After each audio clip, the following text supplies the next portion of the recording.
Welcome to LanguageVector. Today, we'll explore demonstrative pronouns. Demonstrative pronouns are words that are used to point to something specific within a sentence. They can be used to indicate whether something is near or far, singular or plural. There are four main demonstrative pronouns in English: this, that, these, and those. This is used for something singular and near.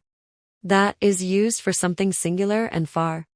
These is used for something plural and near. Those is used for something plural and far. This is used to refer to something singular that is close to the speaker, both in space and time.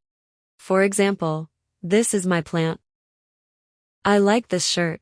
That is used to refer to something singular that is farther away from the speaker, both in space and time.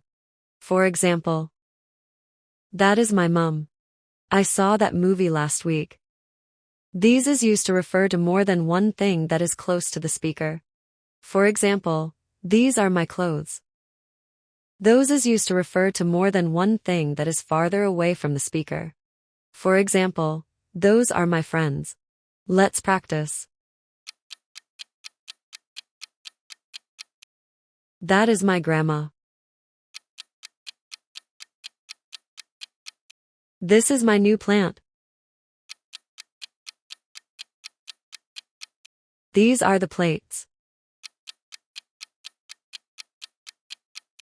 Those are the vegetables we bought. We'll explore interrogative pronouns. Stay tuned. Thank you for watching.